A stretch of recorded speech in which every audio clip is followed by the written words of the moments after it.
So, I mean, would you do it if you had it to do over? Would you do it again? Would you recommend it to someone else? I think so.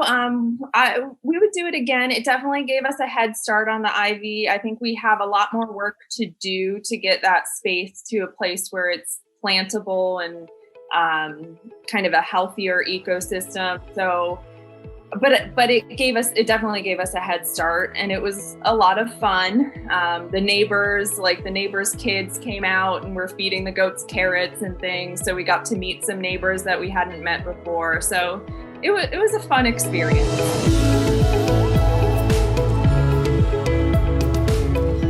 Is your backyard overgrown? You have an area of your yard that needs cleaned out? We have the most eco-friendly, most fun, and possibly the most adventurous way to do it with no manual labor involved.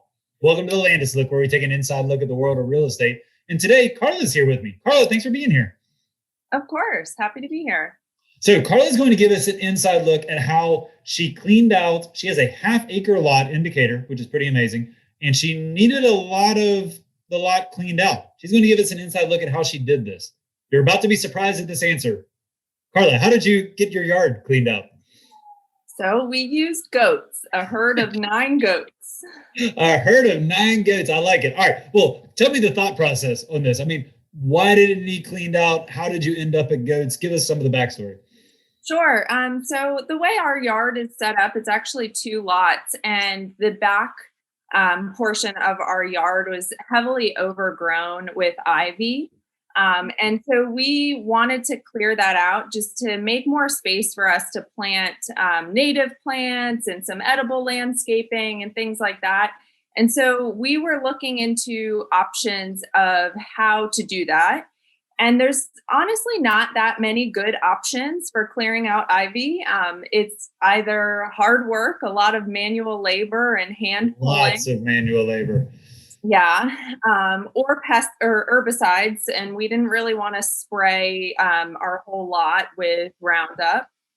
And then the other option that we came across was goats. So, do you have experience with goats? I mean, do you like have a background in farming or agriculture or anything? How did you come across goats? I've been to a petting zoo. That's about it. But there's a sign on Memorial Drive that we've driven past quite a few times for a goat rental company, and it caught our eye, and it seemed to suit what we wanted to do at the time. So we gave them a call. So you gave them a call, and then what? They come out and look at the property and give you a quote, determine how many goats you need? How did that work?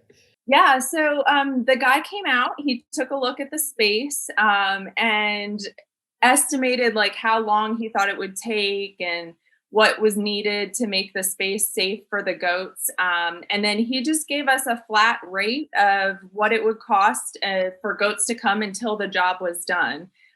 So it ended up being a herd of 9 goats, and it took them, he first said 2 to 3 weeks. They were gone in about a little over 2 weeks. So yeah. And can you tell us how much it cost? What does it cost to have 9 goats at your house for 2 weeks?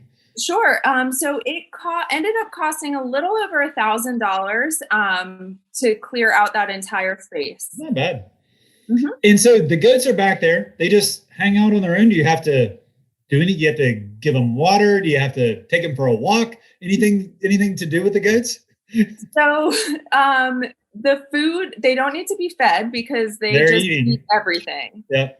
Yeah, so that's the one thing. They're not selective. They'll eat anything, with the exception of like azaleas. They don't like azaleas and a few other plants. But we didn't have to feed them. They just ate the brush and the ivy.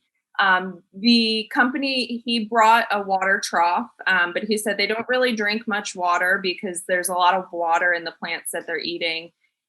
He gave us his cell phone so we could call or text him if we had any issues or questions. And then he came out to check on them every few days just to make sure they looked happy and healthy. But there was really nothing for us to do. They were just there to hang out with. And did you have any issues with them? So we had a couple issues. One ended up being a non-issue. But at first, we have 2 dogs. And so at first, our 2 dogs were just going absolutely nuts. And we're like, this is going to be the longest 3 weeks of our lives. They would not chill out. But eventually we let them in the back to meet the goats. And so they kind of like calmed down and started to like just hang out with them and were a little more chill. They were still very excited to go see them, but they chilled out a little bit.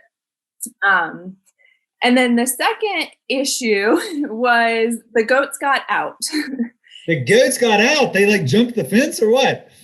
So somebody left the gate unlocked. Somebody. And so luckily, both my husband and I were working from home that day. And one of the goats jumped up on the gate and pushed it open. And so we have like a front portion of our backyard, which is not goat appropriate. And then there was the back portion, which is where we wanted them to do their work. And so they pushed open the gate between the front and the back portion, and they got into the front part of the yard. And luckily it's still fenced, so there was nowhere for them to go. They weren't running around the streets of Decatur. But they got out back, they got out front, and we were told that we could, if they got somewhere they weren't supposed to be, to just lure them back with bread. So my husband's running around with pita bread, trying to get them to come into the back, and we're running around trying to herd goats. We let the dogs out thinking that might help. Maybe they herding dogs. Yeah. I mean, why not?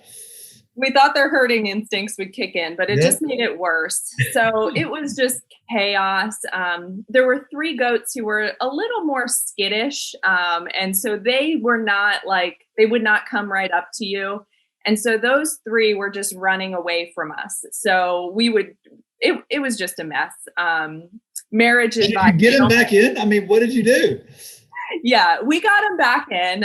Some words were said, some chaos ensued, but it was okay in the end. Oh man, did they do any damage? Did anything in the yard? No, they ate a couple of broccoli plants, but they were kind of on their way out anyways. They were more, once we got the bread, they kind of stopped trying to eat the other stuff in our yard, the actual landscaping plants we wanted there. But they didn't do too much damage. Man, that's hilarious. Well, what about the end result? So, I mean, after they were there for the 2 weeks, were you pleased with the way it turned out? Yeah. So we were very pleased. They cleared out pretty much all of the ivy. The way that the goats work or live or eat, they like to eat up high first. So when they first got there, they like would jump up on the trees and try to eat up all the taller leaves. They're pretty acrobatic. They would like balance on each other to try to get to the highest leaf. Yeah. I guess that's why they like to do yoga. I mean, maybe that's how goat yoga came to be. Maybe. I don't know. But yeah, they started eating a lot. All of the trees that were like encased in ivy, they ate from goat level down. So the trees were spared, and they were able to clear most of the ground level ivy. There's still a little bit, and it started to pop back up now that spring is here. So I don't think it was a one and done, but it really did significantly kind of stunt the ivy and cut it back to a point that it's more manageable to pull if we needed to pull up some vines here and there. So we were happy with it. So I mean, would you do it if you had it to do over? Would you do it again? Would you recommend it to someone else? I think so. We would do it again. It definitely gave us a head start on the ivy. I think we have a lot more work to do to get that space to a place where it's plantable and kind of a healthier ecosystem. So, but it definitely gave us a head start, and it was a lot of fun. The neighbors kids came out and were feeding the goats carrots and things. So we got to meet some neighbors that we hadn't met before. So it was a fun experience. This is definitely the most fun way to clear out your yard. And I mean, the before and after pictures look pretty amazing. So they obviously did eat a ton of stuff, man. Well, Carla, thanks for sharing this experience with us. I mean, super interesting. I'm glad you got the goats back in when they got out and they were not running the streets. But yeah, it looks really awesome. And thanks for sharing. We appreciate it. Yeah, no problem. Thank you. Awesome. Well, thanks for watching today. If you have some questions about your backyard or you want to get some goats, send us a message. We're happy to give you Carla's hookup on it. We'll talk to you guys soon. See you next week.